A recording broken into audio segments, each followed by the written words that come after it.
சண்டாக்காரன் படத்தோட டீசர் இப்ப விட்டிருந்தாங்க.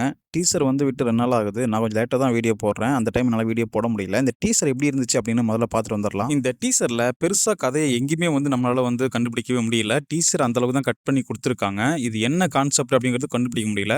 மேக்ஸிமம் வந்து எப்படி இருக்கும் அப்படின்னு பார்த்தோம்னா, இந்த ஆதிக்க வர்க்கம் அப்படி இல்லன்னா, அந்த ஊர்ல இருக்கிற பெரிய ஒரு சமுதாயத்த சேர்ந்தவங்க, அதையும் இல்லன்னா, அந்த ஊர்ல இந்த காவல்துறையால நடக்கப்படுறது, அது அரசியல்வாதிங்க மூலியமா காவல்துறைய ஏவி விட்டு அந்த கிராமத்துக்கு என்ன நடக்குது அப்படிங்கிறத தான் படமா எடுத்திருப்பாங்க. அப்படின்னு நான் வந்து கன்ஃபார்மாலாம் சொல்லல. நான் சொல்றதுக்கு காரணமும் இருக்குது. ஏன்னா, இந்த 3 விஷயத்தையும் வந்து இந்த டீசர்ல காமிச்சிருக்காங்க. இந்த டீசர் ஃபுல்லாமே நைட் டோன்ல தான் காமிச்சிருக்காங்க. கலையரசனோட பெர்ஃபார்மன்ஸும் இதுல பெரிய ஹைலைட்டா இருக்குன்னு சொல்லியே ஆகணும். ஏன்னா, அவரோட பெர்ஃபார்மன்ஸ் எல்லா படத்துலயுமே இந்த ஒரு கிராமம், இல்ல இந்த மாரி ஒரு சப்ஜெக்ட்ஸ் ஓரியன்டடா இருக்கிற படத்துல இவருடைய ஆக்டிங் பத்தி சொல்லிக்கவே தேவையில்ல. கண்டிப்பா இந்த படம் அவருக்கு ஒரு பேசும் பொருளா இருக்கும்னு நம்பலாம்.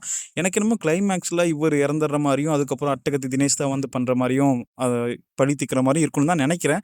அந்த மாரி தான் டீசர பார்க்கும்போது தெரியுது. அது எப்படி தான் கொண்டு போறாங்கன்னு நமக்கு தெரியல. நீங்க இந்த டீசர பார்த்துருப்பீங்க. உங்களுக்கு இந்த டீசர் எந்த மாரி தோணுச்சு அப்படிங்கிறத கொஞ்சம் கமெண்ட்ல சொல்லிட்டு போங்க. டீசர்ல நோட் பண்ண முக்கியமான ஒரு விஷயத்த நான் சொல்ல மறந்துட்டேன். என்னன்னா லவ். இந்த ரொமான்ஸ், இந்த காதல் அப்படிங்கிற விஷயத்த தான் இந்த டீசர்ல ரொம்பவே அதிகமா காமிச்சிருந்தாங்க.